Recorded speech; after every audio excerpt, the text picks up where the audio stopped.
Good evening, citizens of Portsmouth, my colleagues on council, city staff, invited guests, and everyone in attendance. It's good to see you all, and welcome to our public works session. I will now ask that my colleagues please note your attendance electronically.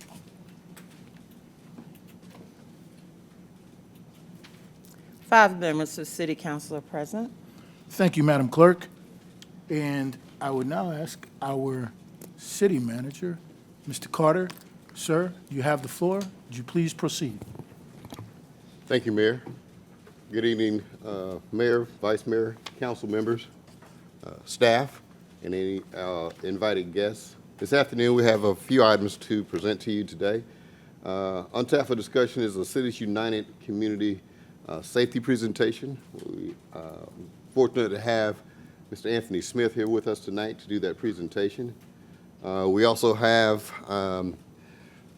Dr. Russell will do an honorary street naming, or lead an honorary street naming discussion. And then our city attorney has some information that she will provide to us on reimbursement of attorney fees. And we also have a closed session with the assessor at the end of the meeting. But as we get started, we'll get started here with the Cities United presentation. We're pleased to have with us Mr. Anthony D. Smith. He's the Executive Director for Cities United. Mr. Smith is an organizer, a bridge builder, a believer in community, and thought leader. He currently serves as the Executive Director for Cities United. Under his leadership, the organization has partnered with hundreds of cities who are working to create safe, healthy, and hopeful communities for young black men and boys and their families. Before joining Cities United, Mr. Smith led the Office of Safe and Healthy Neighborhoods for Mayor Greg Fisher and the city of Louisville. Throughout his professional career, he has made a priority of creating positive outcomes for youth and cultivating up and coming black leaders.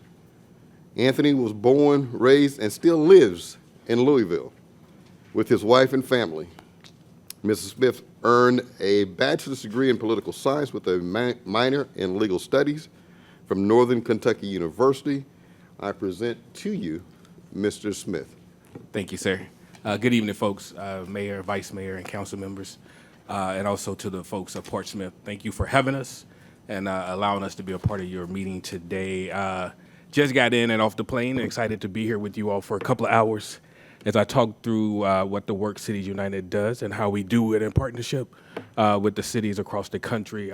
We are no stranger to the Hampton Roads area. We have worked in partnership with Hampton, Newport News, and others over the years, and have spent some time with Mayor Tuck, who's on our advisory board, actually having conversations with a number of mayors during the pandemic and thinking about how we can work in partnership to really create safety in our communities. And I just want to walk through our philosophy, our work, and then hopefully have some Q&A with you all, and we can talk through what it all looks like as we move forward. But really thankful to be here with you all and excited to have this conversation. As you all know, today the Surgeon General just put out a statement, advisory, talking about gun violence as a public health crisis and that we need to address it the same way we have with tobacco, seat belts, and all the other public health issues that we've addressed as a country. So excited to continue to get the support at the federal level from this current administration and all the folks who run the different departments. So really excited about that announcement today. It just continues to help us tell the story, not only at the federal level, but also at the city level. So again, Cities United, we've been around since about 2011. Mayor Nutter, former mayor of Philadelphia, and Mayor Landrieu came together with Dr. Bell from the Casey Family Programs, really trying to create a space for local leaders to come together to talk about the issue that we were having in 2011 and are still dealing with to this day, losing way too many young men, especially young black men and boys, to gun violence in our communities. And knowing that there's other ways and other opportunities for us to think about how we solve that and what are the best practices and how do we pour those together. So they created Cities United, and we have been working in partnership with them. As you heard, I used to work for Mayor Fisher out of Louisville, Kentucky, helped open up his office of violence prevention, which was called the Office for Safe and Healthy Neighborhoods, and really helped him build out his foundation for that and created a blueprint that we called One Love Louisville that really helped us guide our work in Louisville. And we have been doing that again across the country, and I'll walk through some of that. We believe that public safety has been redefined, not only by community members, but also by organizations, and thinking about public safety in a broader approach, not just putting all of our public safety on our law enforcement and the courts and other things, but thinking about all of the other people who have a role to play in creating these safe, healthy, and hopeful communities as we think about it in the community, in our country. We believe you got to take a system-wide approach, or all-in, or all-government approach, or all-community approach to really get to true public safety. We believe that you got to weave your networks together to really help move this and leverage your political will of elected and appointed officials, but also the public will of community members, community-based organizations and leaders, and especially young folks who live in the communities that are directly impacted by community violence. We believe that every relationship is deeply personal and strategic, and you got to build relationships as we truly want to make adjustments. We also believe that every city should have a comprehensive public safety strategy that is guided by a public safety plan that really is a blueprint to how we get the work done. And we believe that together, in partnership with all of us, we can end the cycle of violence, dismantle the systems of inequity, and then also support us in thinking about new investments and new infrastructure to really make sure that the young people who are most at risk have true opportunities as they move forward. When we think about, you guys have probably heard a whole lot about the community violence ecosystem, community violence, CVI, and what it looks like. When we think about the ecosystem for us, it looks like this on the screen. Really looking at these three different pieces. We believe cities can do more than one thing at a time, because you have to, because there's a whole lot of issues that are involved. So we believe if you look at the red side of the screen is where you really got to think about those folks who are at immediate harm's way, and how do you create a system to identify, engage, and support them. So you're thinking about violence interruption, you're thinking about street outreach, you're thinking about the hospital-based intervention strategy, you're thinking about diversion and alternative pathways, but you're also thinking about creating a coordinated crisis response. How do we move when somebody is shot in our community? Who goes where? Where's the faith community? Where's your school? Where's government? Where's community? And who's supporting the families as they deal with that issue? But also, how do you create a space to have a collaborative public safety funding? We know that the city and the county and the state cannot be the only ones who put resources in. How are we working with businesses and our local philanthropy to make sure we have the right size of a budget to really address this issue that we're talking about? I think you guys' numbers last year and this year was at between 36 and 38 homicides. And if you think about the average cost that we spend already per homicide is about $1.2 million. And if we're saying if you invest early and invest at least $50,000 per homicide into a strategy or into the people who we think are most at risk, that investment early saves us money and resources while also saving lives. But we need to make sure we have enough money and resources to get to that place. Then you start thinking about moving to the bigger system around dismantling the systems. We know that the communities and the neighborhoods that these folks live in have been underfunded, under-resourced, but also have had bad policies that have created conditions for violence to happen. So how do we reshape those systems and making sure that we're thinking about the criminal and juvenile justice system, that we're thinking about how our young folks who are caught up in the cycle of violence are either pushed out or dropped out of school. Most of these young men and women we're talking about are high school dropouts, have not had a good experience with the school system, and what does it look like to shift that and change that? How do we also make sure that we're talking about not just the person in front of us, but the families? These young men and women go home to families, and if they're in trouble, then we should assume their family's in trouble. And how do we use our resources the best way to address that issue? How do we build a more inclusive economy, making sure that these young men and women have opportunity to work and can make a livable wage so they can take care of themselves and their families? But also, how do we cause no more harm? How do we make sure that we're doing our work in a healing-centered approach, making sure that we're being culturally competent, that we're understanding the issues, and that we're not causing more harm when we go to do our work?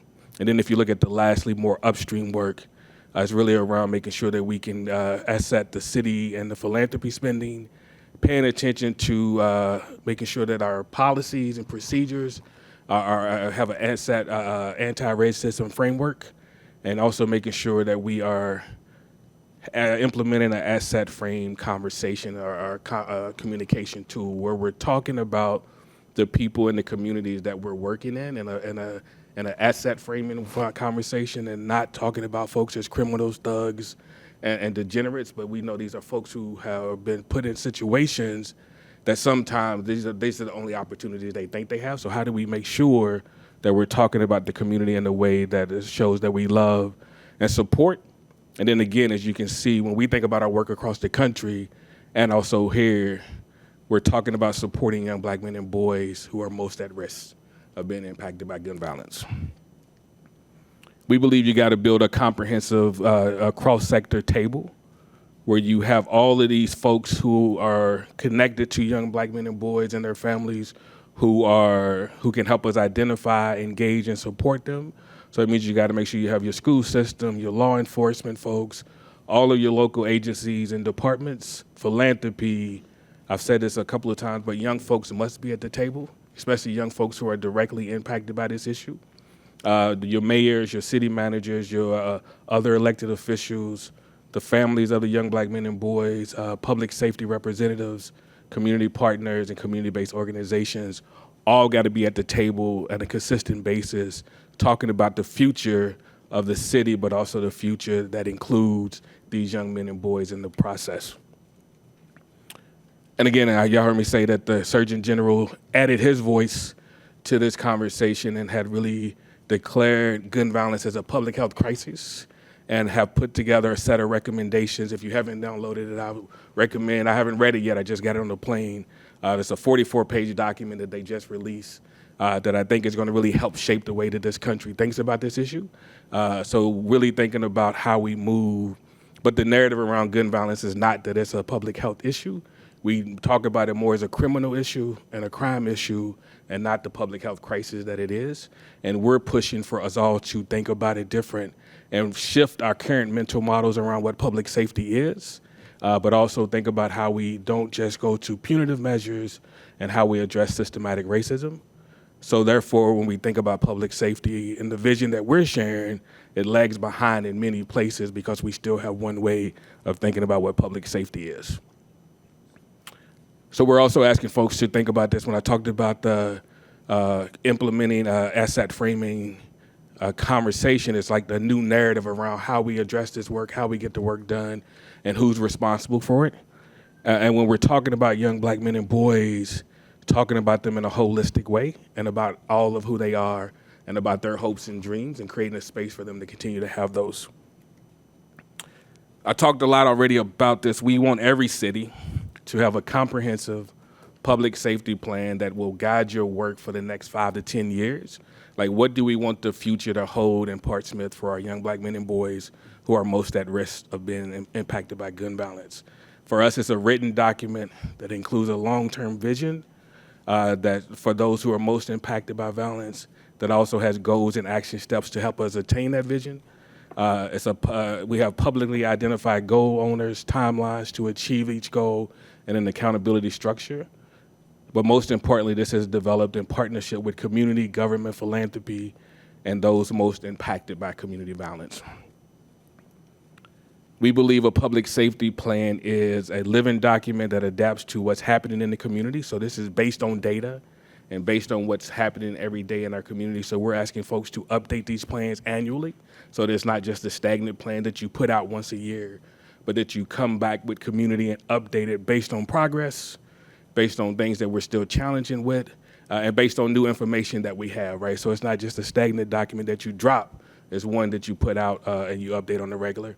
It's informed by data, so it's done in partnership with our law enforcement partners and hospitals who both have tons of data that can help inform our work and help us move our work, but also community data as well. It helps guide our collective work. It's accessible to the whole community. It's the blueprint that creates the structure of how we hold ourselves accountable. So it's an accountability tool. It's also used to help inform the budget conversations, right? Because this plan is going to have to be resourced. and it's a plan that we all should adapt and bring into conversations, not just in this room, but other rooms when we're talking about budgets for the city. It's also how we define public safety, but most important, I say this again, is focused on those who are most at risk. I just want to share some examples of some plans in some of the cities that we have worked in. One, Lexington, Kentucky released their plan in 2022. As you can see, it was a four-year plan for them to really move the work forward. They focused on young folks 18 to 24 because they were having a high number of homicides of that age group. When they started, they were, the year before they released this plan, they had lost 24 young people to gun violence.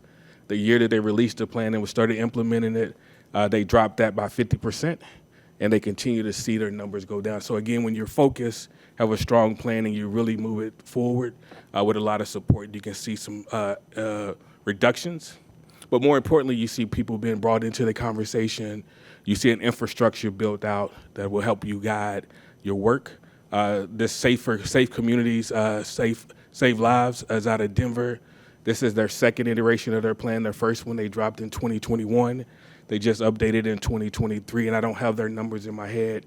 But before Mayor Hancock left and the new mayor came in, he did release a statement saying that they have seen their lowest homicide rates in a few years. So we know their work is working in Denver as well.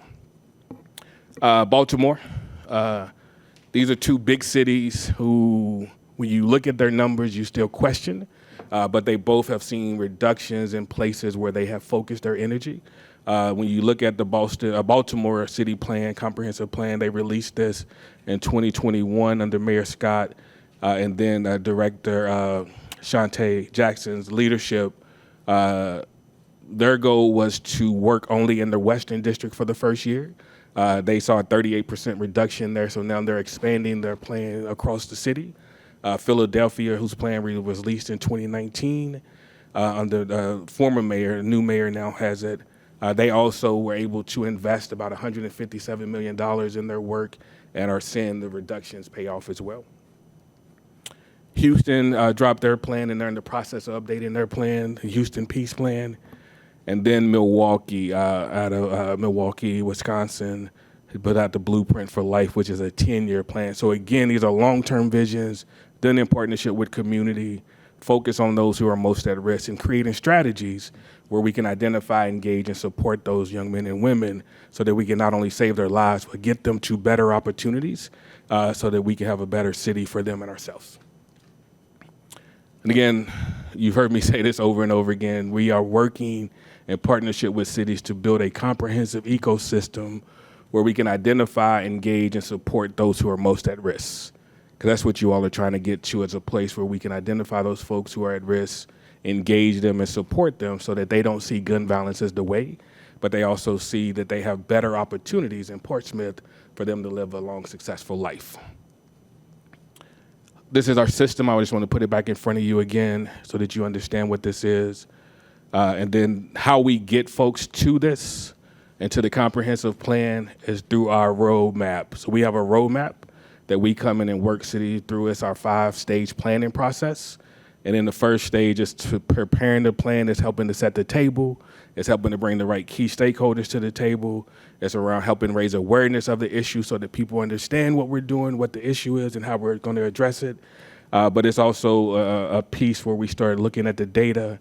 And what we ask cities to do is try to get at least 10 years worth of data so that we can get a good average. We don't want to just look at data from the last 5 years now that COVID has happened, because we all know that there was a spike. We want to get a good baseline so that when we make our recommendations, we can make realistic recommendations on what the reduction should look like year by year as we work towards getting to hopefully zero one day is the ultimate goal. The second phase of the plan is really around constructing the plan, making sure that we create work groups for folks to pay attention and make sure they can make good recommendations around what the goal should be, how long should it take us to reach that goal, who should be the goal owner, like who's responsible for that goal, and then also how much is it going to cost us, right? We want these goals to be SMART goals so that we can measure them and we can sustain them. And then in the third phase is really around implementation. I don't know how many of y'all have been in rooms where we created plans but we didn't implement them. we want to make sure that while we're building this plan, we're putting together implementation strategy so that we know that this will be a multi-year plan and not just a one and done. But this is going to be how we got our work. No matter who's in what seat, this is the work that we're going to do together for the next little while. Then we want to also make sure in phase 4 that we're developing a continuous improvement strategy. Like, how are we going to make sure that this plan has been successful? How are we going to come together and look at the outcomes, hold each other accountable, and really evaluate our work? This is where we got to have those hard conversations, because when folks are not moving their part of the work, do we do a corrective action plan, or do we move their money somewhere else? Because at the end of the day, we want to create a system where we can get to the people who we're talking about. And then we start talking about a sustainability plan. Like, how do we keep this work moving over the next 5 to 10 years, knowing that we're going to have leadership changes, knowing that we're going to have resource shifts, and all the other things that happen in the city? How do we make sure that this work sustained beyond anybody's term in office, beyond anybody's leadership tenure, and beyond anything else that we know shifts happen? How do we keep those in place? So we spent about a year walking folks through this process so that they can get to the end game and have a plan release. And then we spend the next 2 years, second year really around implementation, and the third year is around sustainability. So we believe in long-term partnerships with our cities because things shifts and change.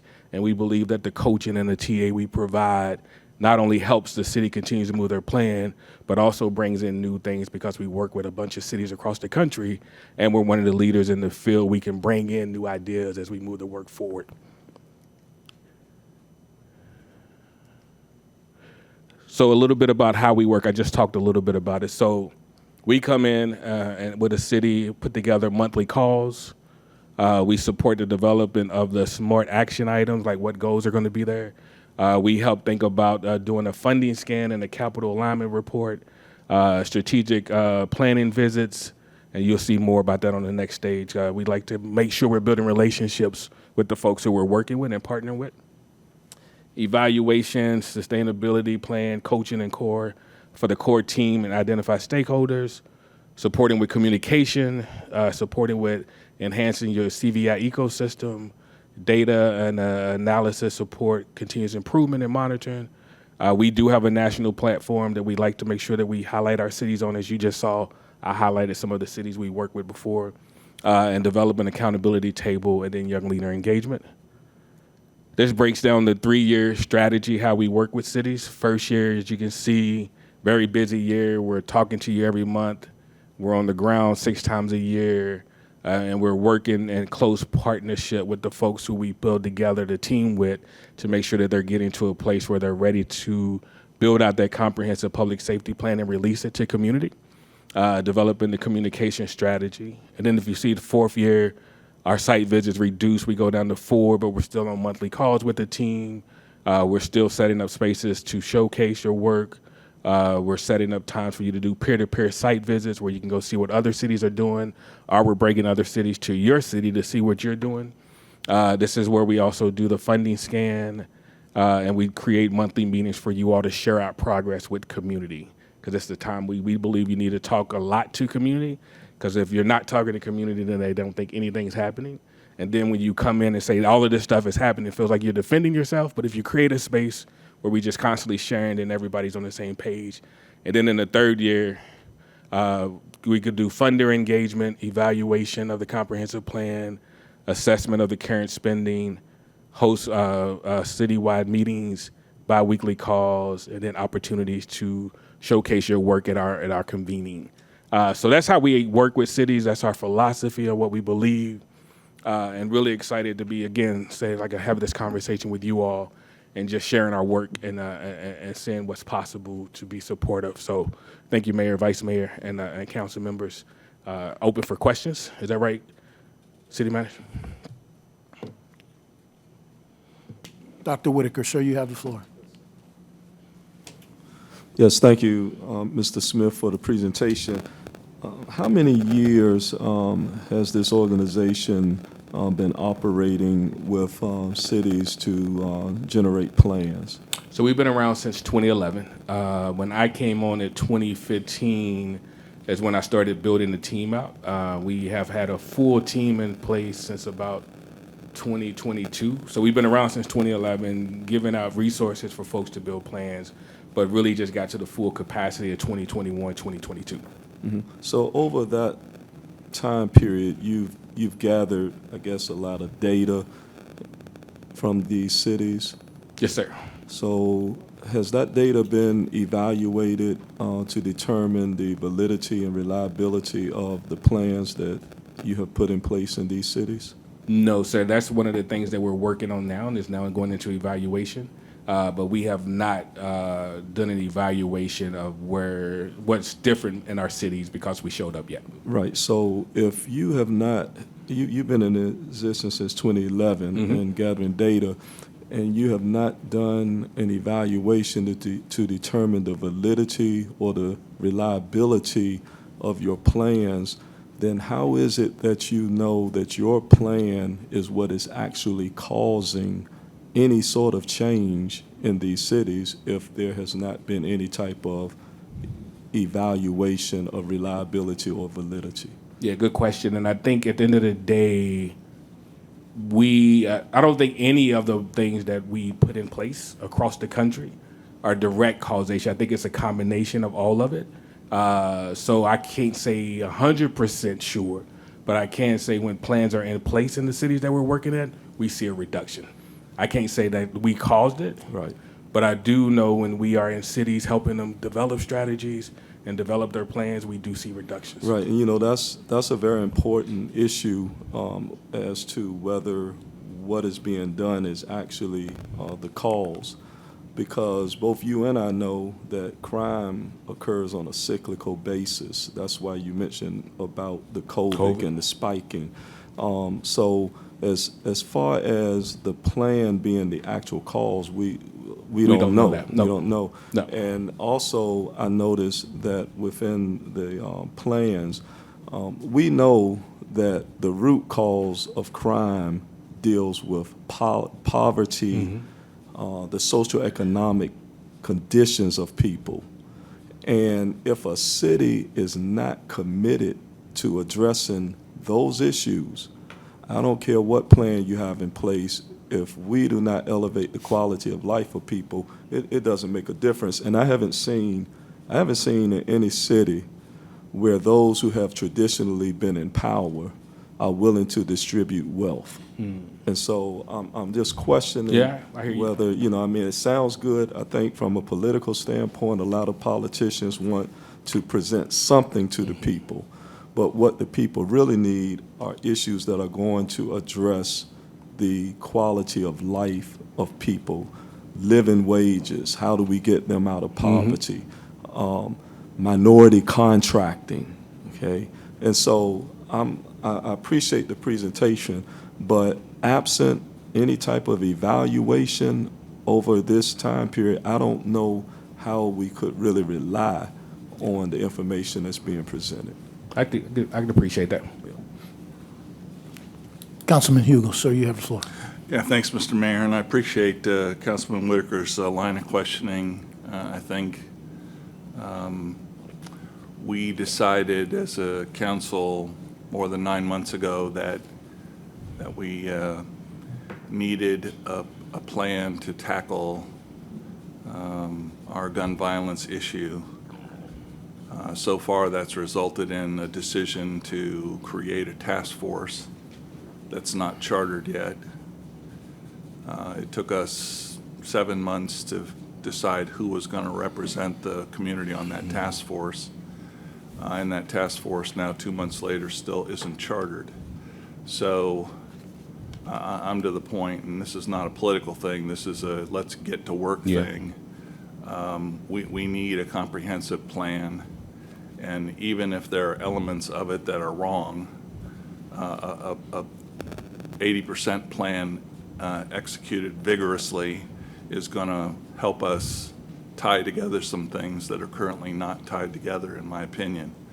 I also recognize that not every city needs the same solutions. There's no one-size-fits-all. And I wonder if you can speak to how you all address the dynamics of one city versus another city that you're out helping. Yeah, thank you, Councilman. So we spend a lot of time assessing what's already going on the ground, understanding what the ecosystem already has in place, like who's already doing violence interruption, and those folks who are doing violence interruption, who trained them, how were they trained, and what model and system are they using. So we try to come in and get a good sense of what's already taking place and then make recommendations based on that of how we think you should move forward. We'll go into a lot of cities and everybody wants the hospital-based strategy, which is a great model and could work, but it might not be the first model that you need to put in place because that's catching folks as they come into the hospital after being shot. You might need to have the care violence or the street outreach model so that you can actually go identify and engage folks and really get to a place where you can do some mediation in the street before you get to the hospital base. So we like to come in and see what's taking place and then make recommendations, because some cities might not need every piece of that model that I showed you up and running at the same time. And it might be you sequence it in and you bring in different pieces as the resources are there or as the need is there as well. So there's an assessment piece for us as we come in before we just say do this. There's an assessment that we do. Okay, and from looking at the model that you've described here, there are elements of that model that try to unpack the systemic issues around poverty, the housing issues, the healthcare issues, the job issues, the education issues that the city's going to have to tackle. I appreciate that in one of the early slides you spoke to creating a city that's safe, but also a city that's hopeful, and I think that's an important element of what we need in a crime reduction plan going forward. It needs to be proactive to address those systemic issues that are kind of beating down hope in places in the city where there isn't much hope right now. And I wonder if you can speak to those kind of proactive things that are tackling the systemic issues in some of the plans that you've implemented. Yeah, if you look into them deeper, a lot of them are doing like what we call mentoring and life coaching for young men and women who are identified as high risk, and really putting them with folks who know how to navigate the system with them, helping them find opportunities. We created a fellowship in Louisville that was called Thrive, where we took young men 22 to 26 and really helped them get on the career pathway. So it really has been intentional about creating opportunities for those who are most at risk. So you think about in DC, they have I think it's called Pathways, and they actually take young men and women through I think it's a 6-month fellowship, and then they're paying them stipends, and then they help them get jobs. So we're finding those in different places across the country. A lot of the times when we put the work groups together, there's always one that's strictly around workforce development, and we help cities to come up with their own workforce development strategies. There's always one around education, which means we're helping young men and women go back and get their GEDs, and then hopefully getting them on to either a trade or to college. So it's always a piece of it, and it's different in every city as well that you just said. And I know from talking to other local leaders that you all have been engaged in Hampton and also in Newport News, and I guess Newport News was just recently recognized for some of the work that they're doing to implement their plan. How long have you been working with Hampton and Newport News? So we've been working with Hampton since about 2015, and it's been some fits and starts. So we would do some work and stop, do some work and stop. Newport News, we started working with in 2018, and then when they made some shifts, we no longer was working with them, and we've talked to the new mayor, but have not really started back working with them in a more robust way. We've also worked with Richmond, Virginia as well, but that's been a while too. We helped them build out their plan. So it's about relationships for us, and we try to, Mayor Tuck, who is still on our board and still a part of the work, we still are trying to figure out how we move and what that work looks like for us. Okay, thank you. Thank you. Vice Mayor Lucas Burke, ma'am, you have the floor. Thank you, Mr. Smith, for the presentation. Some of my questions are aligned to my colleagues regarding poverty, mental health, the housing, and of course, the job workforce, because we know that for lack of those elements, that's where our crime lies here in the city. My first question is, I guess, how did Portsmouth get to come to your radar? How did we get associated with this presentation with us? So we met the mayor when Mayor Tuck hosted the Hampton Regional Mayors. I guess it was about three or 4 years ago. It was the round table when we put together the round table, the mayors put together a round table on discussing gun violence. Yeah, so I had that conversation, and that's where I first met the mayor. And then we do have a number of our team members who live in Virginia. We've got one in Hampton, one in Newport News, and then I forget where Toya is, but she's also here. But then we got invited to come and present today. Okay. Yep. All right. And I guess the question is that we do have with our police department, our chief of police is rolling out a plan, Portsmouth United. And of course, we are working on standing up our crime commission, our task force with a group of citizens who will be looking in some solutions and some resolves to address the crime issues that we have here in the city. So is this plan set forth to work with our Portsmouth United and our crime commission if we choose that? Or is this something set aside and apart from? It would be all together. I was going back and forth with the chief earlier, trying to get more details on Portsmouth United, because I think, again, for us, is how do we build a strategy that connects all of those dots and not have separate buckets? Right. Because at the end of the day, it's all got to be one strategy and all one plan, and everybody's got to figure out what their role is so that we can move stuff together forward. So I did some reading on Portsmouth United, and I think, from what I could see, with some other pieces could be the strategy that moves forward. So I was excited to see Portsmouth United, since we are Cities United, Right. but did not know the crime commission was been put together. But I tried to do some research before I came today, but I could not find a lot. But the chief did send me a news story on it. Okay. And I guess the elephant in the room is how do we engage in this? Is this an ordinance that we pass and then we agree? So it's not a one price fits all, or is it, how's the fees associated with us beginning this plan? Yeah, we would have to sit and go through the fees. Now, our average fee for the 3-year engagement is at about $292,000, which includes all of our site visits and all the other things that come in it. But that's over 3 years. So we would have to sit down and see and base it on you all's sides, and then the work that we can do together, like what's already happening, what do we want to do in partnership, and then how you all want to move. So that would be a conversation we would have to go back and forth on. But that's just average for us right now, is the 292. Right.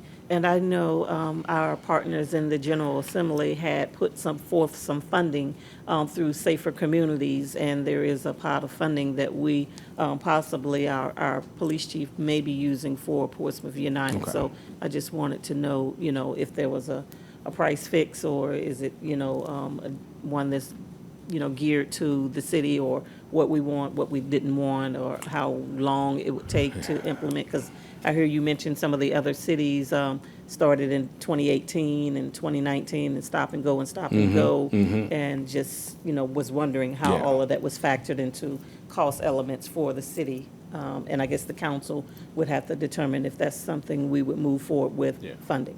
And I think, again, we could, and so I think all the pieces in our mind, for the way we think about it, needs to be in place. Now, the cost we could talk about, but I wouldn't talk about it as taking stuff off the table. I would just say, let's negotiate and see how we get to the right place for Portsmouth as we talk about the work. But in our philosophy, you got to have all of those pieces moving at the same time to get to the desired outcome. Right. Yep. Okay. And I just was wondering, 3 years ago, and I guess it just took us a while to get this set up from 3 years ago. So it's a good. I think it's just that way in most cities. We start conversations, they wane off. We get a call, we pick it back up. I think, again, it's about how folks want to move. And I think you have been through some changes from city managers and other things like that. So I think all of those changes impact how we move. And if we can So when we working in Toledo, we've been in Toledo for now about 18 months. And it was one of those things when they were ready, when we were ready. So we all moved together and was able to move that way. So I think it just depends, again, city by city. It's like, what's the process, the readiness, and can we get to the right place to really move the work forward? And I think for us too, just Vice Mayor, for you to know, we would need some key stakeholders or some key folks who we can work with who can really help move the agenda. So you got to have somebody who's in partnership with us who has some weight and can maneuver through all of the different things that they're going to run into. Absolutely. But also be able to pull people together, build those bridges and build those tables. So whoever that person or team is going to be key to the success of the work. Absolutely. Yeah. Thank you for the presentation. You're welcome. Thank you. Dr. Whitaker, you have the floor. Yes, Mr. Smith, even though I mentioned about the validity and the reliability issue, I am curious as to how are you recommending or is your organization looking into the issue that your plan is identifying young black males, and so it has a race component to it. And with the hostility that we are seeing coming from the judicial branch and potentially even more based on the election from the executive branch, how is it that you are recommending strategizing to cities? How are we going to put in place intentional plans to reach such a population? Because from what we have seen, when you try to put those intentional plans in place, they're being blocked by the court, by state legislatures, and city councils. And so I'm just curious, is that something that your organization is looking into or is strategizing, particularly because of the issue of race here? Yeah, it's one that we think about a lot, council member, and part of it for us really is that the data don't lie. The data tells us who we should be focusing on if we truly want to reduce homicides and shootings in our cities. Most cities we go into, the population that we're talking about are young black men and boys between the ages of 18 and 35. In some cities, it goes down to 14. So the question then becomes, if folks are going to, so how do we have a conversation around reducing homicides and shootings without talking about who it is? We've not run into too many places where that's been an issue for us. We have to expand our conversation when we're like in places like California and Texas, because then it becomes young black men and brown men and boys part of the conversation. So we've not had a bunch of pushback on that. And we are thinking about this federal election that's happened right now, and then also at the state level, different states that we go into, how to address it. But we have been actually fortunate enough that the data, people can't push back on what the data says. Right, and I'm not questioning. No, I know that. Yeah, I'm not questioning what the data shows. I'm questioning how we remedy it. And there have been issues that when we are intentional, focusing on particular race groups, that the environment of today has not been conducive to putting in intentional plans. And that's what I'm just curious what the conversation would be, along those lines, if we're really serious about addressing a particular group. No, I get your question. I think I'm just saying our conversation has been, we just stay the course because it is who it is. And we have been able to continue to get the support that we need without a whole lot of pushback. I don't know what's going to come, but I also know that if things shift at the federal level, what I have been saying to my peers is that we do need to have a strategy of how we talk about this, how we engage. But it's also been an important piece for us to engage folks from all different sides of the conversation so that people are clear around, if we all are saying we want this thing to stop, whatever reason we want it to stop for, we've got to focus on those who are most at risk. So we just have been really, really solid, like standing on that point, and have not had much pushback yet. We got a bunch of folks, I got a couple of folks who might leave the room and not want to be a part of the conversation, but that's not the norm. So I don't know what's coming, but we have been having those conversations and preparing ourselves for what 2025 might look like and how we're going to engage, but it will still be around young black men and boys. And Mr. Smith, I would agree with that assessment. I just got back from the U.S. Conference of Mayors Conference, and we had a specific segment on gun violence. I'm sure you know Mayor Quentin Lucas Yep. of Kansas City, who has been a big advocate of reducing gun violence in his community. And so that was a big part of the topic. And to your point, that is the focus that will continue. It was very clear that that's the direction we want to go. But I have a couple of questions. When you talked about data and statistics, and I'm a believer in data and statistics because you can't measure what you don't inspect, right? And so at the end of the day, there's tangible and there's intangible. When you work, for example, I know in the city of Hampton, having talked with Mayor Tuck, you guys did work with them to put some measurements in place. Is that correct? We did. Right. And so as a result of those particular measurements, I know you talked about not having your own assessment city United-wide in terms of all the efficacy of the programs, but one of the things that Mayor Tuck had indicated, he believed that based on you all being in the room and helping guide them through the process, there were some real tangible and intangible results that were positive. Would you agree with that? Absolutely. And that's what most cities that we go into, that's the goal of the plans. The plans outline what it is we're trying to reduce and what we're trying to get to. There's an overall goal of like 10% reduction per year, but how do we get there and what are we going to do? What are we going to do around workforce? What are we going to do around education? What are we going to do around engaging young folks? So there's a whole strategy and plan that we help each city build, and that's where the evaluation and strategy comes in, that is pay attention to that. And I think also to council members, is it Whitaker?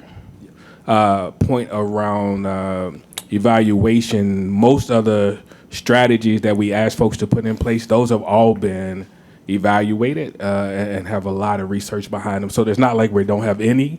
It's just when you're asking about our comprehensive plan, we haven't yet. But yes, we do have, that's the whole goal behind the plans, is that you have a strategy that you can measure and track and update every year. And the other question is, I spend a lot of time working with young black men, and it's very important to me. Explain to me a little bit about your young leader engagement, because I see a lot of young men, and really I think that's, for me, a big deal. Helping them to see their potential and help them to develop into leaders. And leader doesn't mean you have to be the person that leads the pack, but leadership, giving the example for others to follow in a positive way, right? Yeah, so we do a number of things around young leader engagement. On the national level, we have a young leader fellowship where we take 15 young people from across the country, and these 15 young men and women are young black men and women who are coming from communities that are impacted by violence. They could have been impacted directly or indirectly by violence, and they go into an 8-month fellowship with us. But we also help every city that we partner with create a young leader table where they're bringing young men and women to the table who are helping to guide the work. They're informing the solutions. They are engaged in a way where hopefully they decide to run for office. They decide to work for city government. They decide that there's opportunities for me to be able to be a part of the solution. Or they might want to be on the front line to become a outreach worker. They might want to go into law enforcement. They might want to, but it's like really helping them see there's opportunities. One of the things I'm asking my team to do right now is to create many more opportunities for us to help cities build that. In Buffalo, we help them create what they call Breaking Barriers, which is a group of 14 to 24-year-old boys of color who they take a new cohort in every year.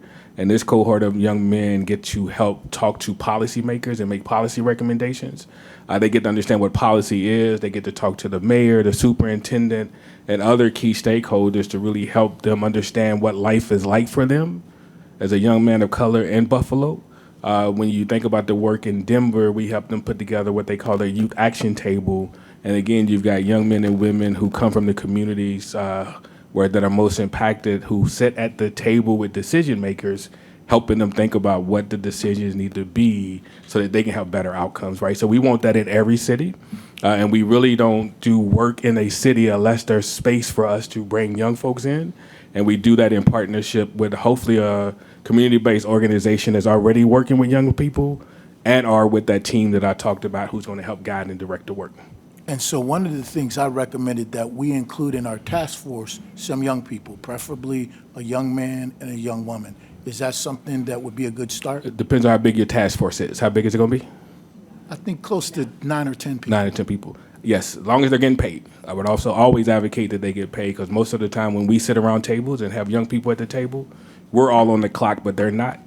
And they need to be paid for their talent and their knowledge as well. So as long as they're getting paid for their time, I think that's a good resource. And then as long as they're also charged with going to talking to their peers about what the work is, because that way you can expand the number of people who know what's Right, going on. because Yes, sir. based on the experience, some of the different models that I saw, they actually become ambassadors. Yes. And they become advocates, and they can talk to their peers better than we can. Yeah.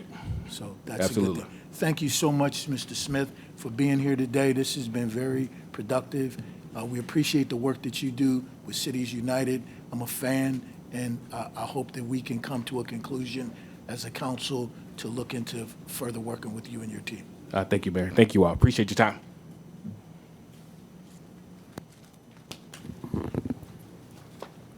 Mr. Carter, sir, you have the floor. Thank you, Mayor.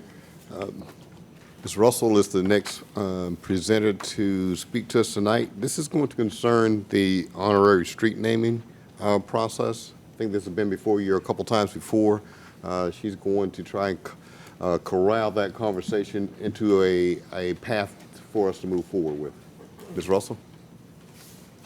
Good evening, Mayor Glover, members of council, Mrs. LaVonda Graham-Williams, Ms. White, and Ms. Sherrod. You'll recall that at your last council meeting, where you approved the permanent street name change for Senator Lucas, that Councilman Moody again recommended that we consider an option to the permanent street name change. And so staff reviewed the prior scope of work and reports provided to council on this matter. And we just want to briefly go over those again this evening. And so what the honorary street name designation policy does is provide an option to council members in addition to the permanent street name change. And so the objectives of including a second option is that it would maintain the discretion of council in deciding to offer a permanent name change or a discretionary name change. The official name of the roadway would remain in place. And we are recommending that we only bring forward for favorable consideration proposed name changes honoring individuals or persons that are embraced by the community, because it is an opportunity to represent and honor community members who have been demonstrated meritorious work in the community throughout the state and nationally. So the honorary name change has been presented to the council previously. Staff did review those prior presentations as well as the council meetings, and there were questions around the cost of the implementing the naming of the streets, who would bear those costs, as well as what the implementation would look like. And specifically what the implementation would look like is there would be two street names on the designated roadways, a permanent street name sign as well as an honorary street name sign that would be a different color. The recommendation is that that is a brown sign with white lettering. And those would not require that any costs be borne by individual property owners that have properties, either residential or non-residential, located on those streets, because the adopted permanent name remains in place. And so the qualifications for the road name change, individual or organizations with historical or other significance in the community that have had a positive impact in the community, and it is well embraced widely throughout the community. And it would be by application. Again, it would be on top of the sign. It would be double-faced, white lettering, brown sign, and only on local streets. And I believe it was at a prior meeting that the question was posed, where has this been adopted regionally? And so our neighboring communities that have honorary street name policies include Hampton, Newport News, and the city of Chesapeake. And so we are seeking feedback from council with respect to how we move forward with an honorary road name designation. And more specifically, we're looking for some guidance on whether or not council at this point in time is willing to authorize staff to advertise this as an action item for consideration at your an upcoming city council meeting. Be more than happy to answer any questions.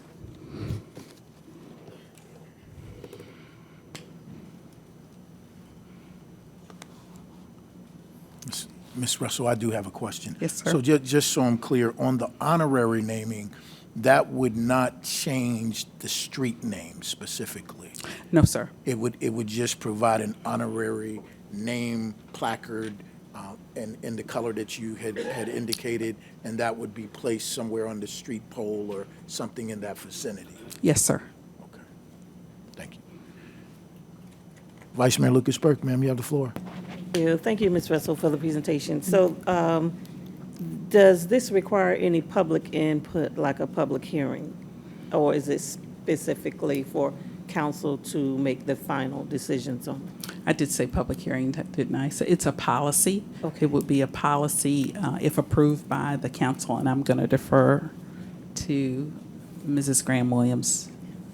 Yes, you're correct. I'm looking at my full board here to make sure I'm also correct. I'm sorry. Yes, there was no need for a public hearing. It's a policy, so it's just an adoption by council. Okay, great. And the application process that was put in for Senator Lucas, is that considered honorary, or is that a street name change? That's permanent. That's because, permanent. We Okay. don't currently have a policy for honorary. Okay, So- gotcha. Oh, and just since we're on that, so the name that's on the application is one thing, but does it get shortened? Because I guess the applicant was saying that it's supposed to be Senator L. Louise Lucas, but the it was going to be carried through as L. Louise Lucas. So what's the difference between those? It's case-specific, and in that case, when Portsmouth staff reached out to Senator Lucas, her preference was L. Louise. L. Louise Lucas. Okay, gotcha. Yes, thank you. Councilman Tillage, sir, you have the floor. Thank you, Mayor. I have two questions. First question, having the honorary policy, we will still be able to do permanent changes, correct? This will just be an Yes. alternative. Yes. Okay. Second question is in regard to cost. The second sentence on the first bullet says that the cost to cover future maintenance costs by the city is expected to incur over the life of the honorary designation. So that cost we put on the requester as well. So I guess my question is, people steal street signs. And so if a street sign goes missing, because let's say somebody doesn't like John Doe was honored on that street, the family would be responsible for incurring that cost, or would that be a city cost? The way the policy is currently put forward, it would be the applicant for the name change. The policy can be tweaked at the guidance of council. So I'm okay with the requester paying a fee to initiate the sign. However, I think as far as the maintenance is concerned, I think the city should be responsible for maintaining if a sign goes stolen or things of that nature. So we could look into changing that.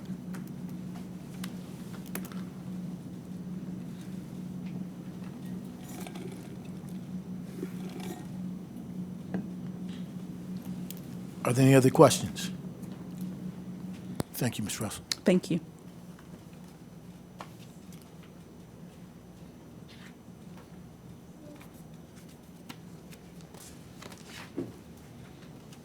Mr. Carter, sir, you have the floor. Yes, sir. Thank you, Mayor. Our final item tonight, from the city manager's point of view, is the attorney fees reimbursement that the city attorney's office will Yes. cover. Thank you, Mr. Carter. Mayor, Vice Mayor, members of council, I'd like to introduce you to Assistant City Attorney Janita Costin.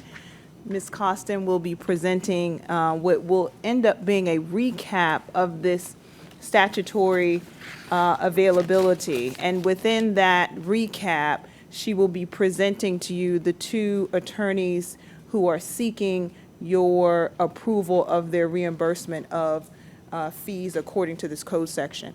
I will also remind you that this council has approved a similar such fee request previously last year for the first time.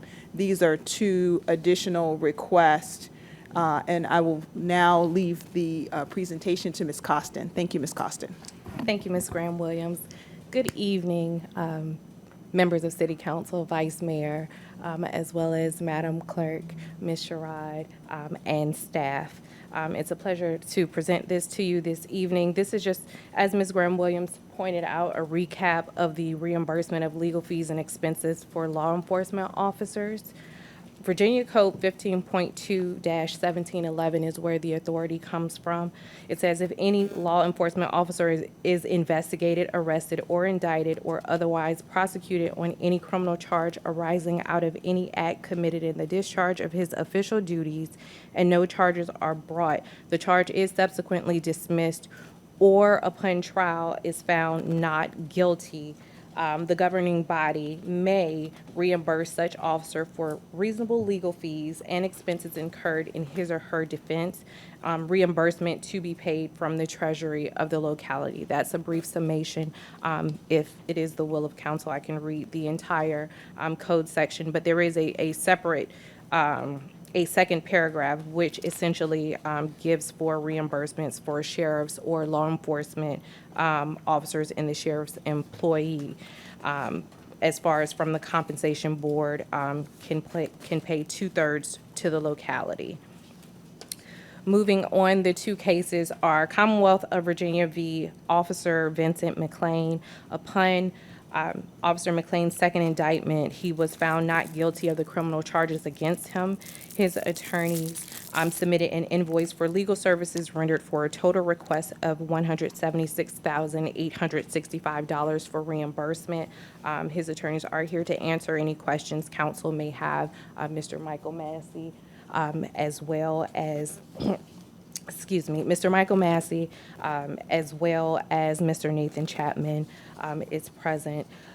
Regarding Officer Jeremy DeRocher, that was Commonwealth of Virginia v. Officer Jeremy DeRocher. Mr. DeRocher's attorney submitted an invoice for legal services rendered for a total request of $200,316.71. I will note the Police Benevolent Association, also known as the PBA, they did pay all the expert fees and costs in the amount of $146,225.71. The remaining outstanding legal fees totaled $54,091. His attorney is also here and is requesting the reimbursement of the outstanding legal fees, not the funds paid by the PBA. And he is here as well. That is Mr. Nicholas Renninger, who is here on that behalf. The next steps, we are asking for a consensus of council to provide a resolution authorizing the reimbursements as requested at the next city council meeting on July 9th. And that concludes my brief presentation. If you have any questions, I'll be happy to answer those. We'll hear now from Michael Massey on the Officer McLean case. Thank you, Ms. Costin.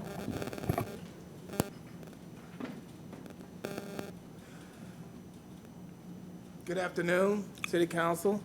Good evening, Mayor, sir. Vice Mayor, everybody seated. You all have any questions? This was the second indictment for Officer McLean. We did a case last year. In the middle of that trial, we had one more day of trial. The trial was during grand jury session, and he was indicted again before we got the verdict of acquittal on the first trial. And so he was indicted on a new incident And so we started over again on a new trial. The circumstances of both trials were pretty similar, and we just proceeded to represent him again. And I can tell you, when we did the first case for Officer McLean, we were not aware of the statute that allowed for the reimbursement. I am a former prosecutor. I have lived in Portsmouth for 30 years. I am tethered to the city, and I know police officers cannot afford my fees. The salary is inconsistent with what I charge, and so I was not even aware that I would be able to get any funds for representing him. But it was important that he was able to get a defense consistent with what one should get as a professional person, despite the fact that he had lost his six-figure income at the shipyard as a result of the indictment. And so it put some significant hardship. He served the city well. He was a police officer when I was a prosecutor, and I have known him for a number of years.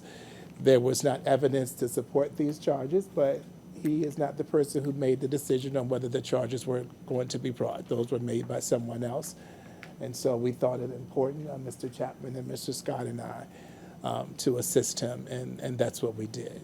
And we're proud to have done that for him, and we will do it for any other police officer that finds themselves in this situation. Hopefully that won't be the case, but if we are here, we will come to their aid again. Thank you, Attorney Massey. I will also note for the record, thank you, Mr. Massey, that our office reviews the bills in detail for reasonableness, and in both cases, we found that the fees associated with the representation of these types of cases were reasonable under the circumstances.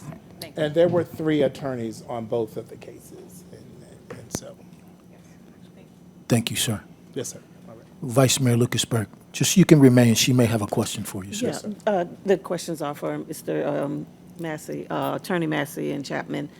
So this code, you said that you didn't know exists, so were there any other cases that it could have been applied to that we know of now?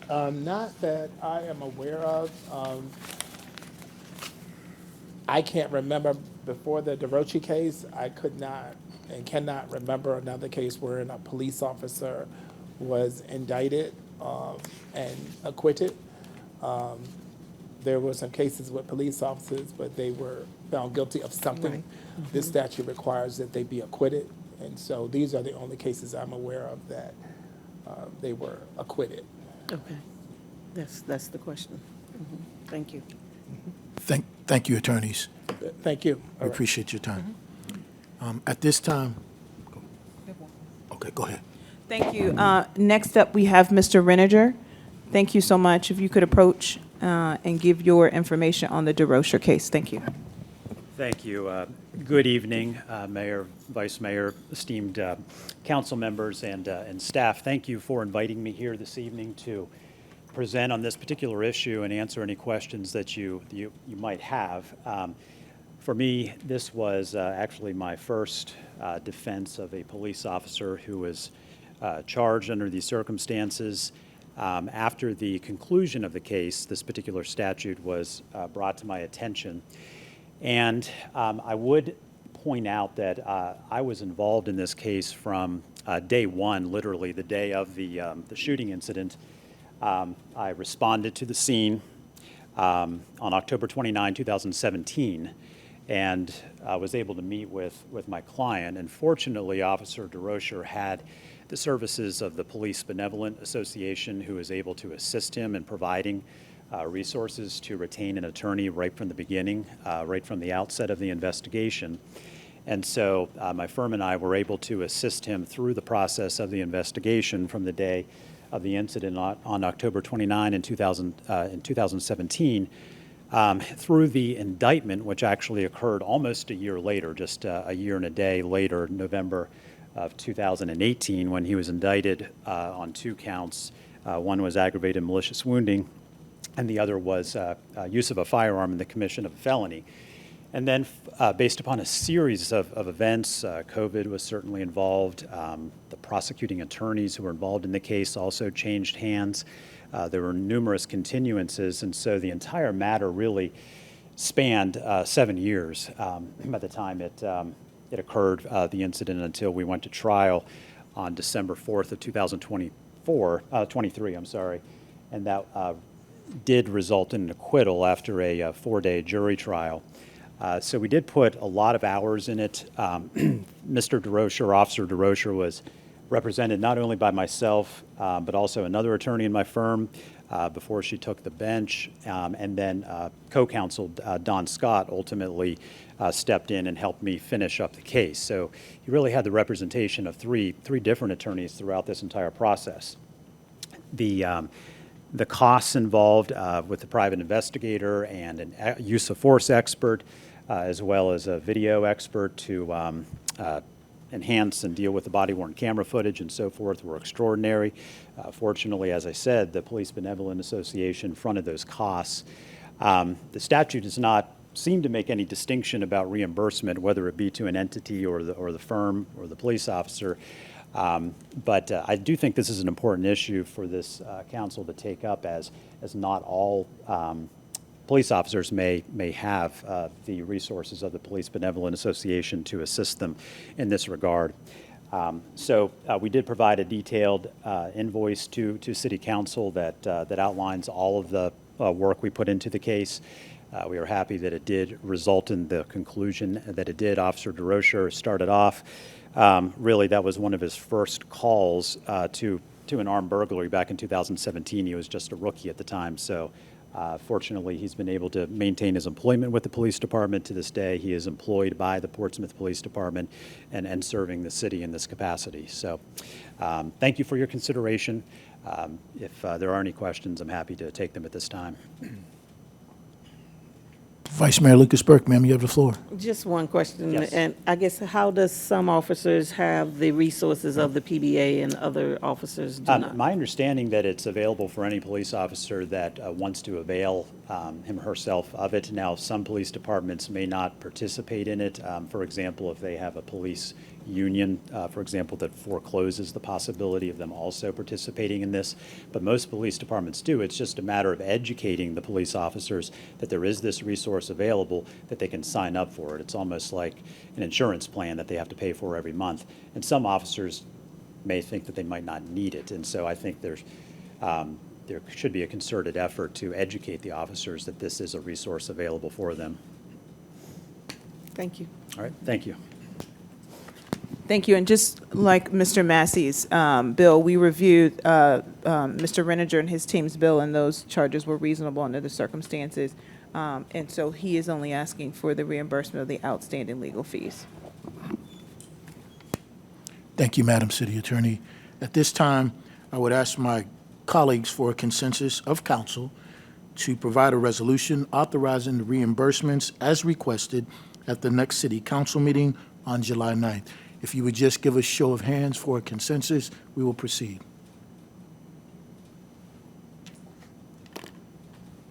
Thank you.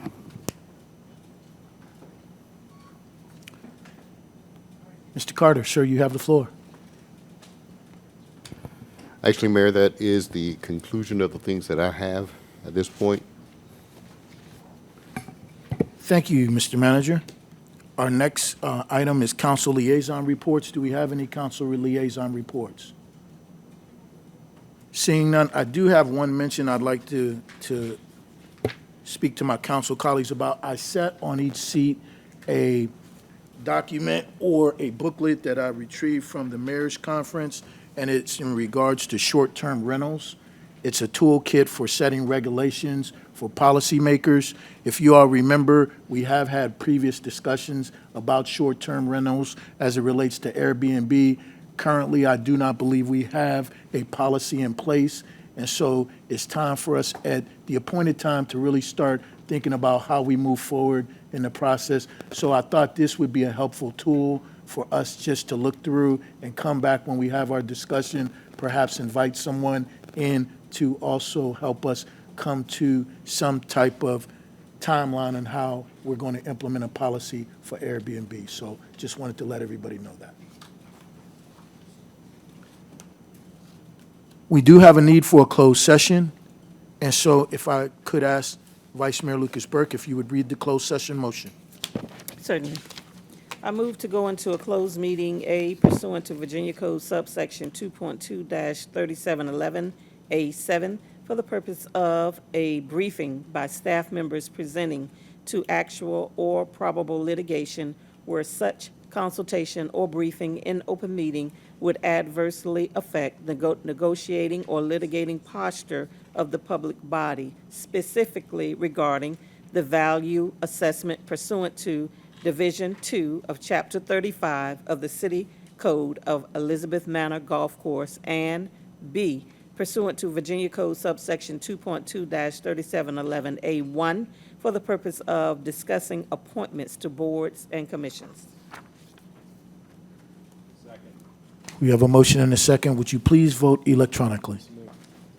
Oh, excuse me. Dr. Whitaker, sir, you have the floor. Yeah, before we go into closed session, I just want to make sure that we're clear that the issue I raised at the last meeting regarding the discontinuing of the open space agreement, that was purely speaking to the merits of even having an open space agreement in place, which I hope that will be a public discussion.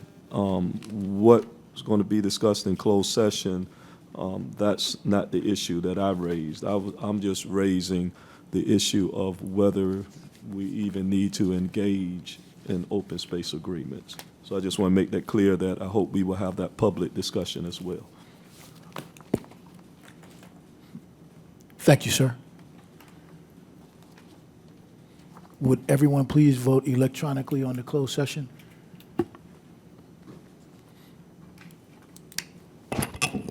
This item is adopted 5-0. Thank you, ma'am. We are in closed session.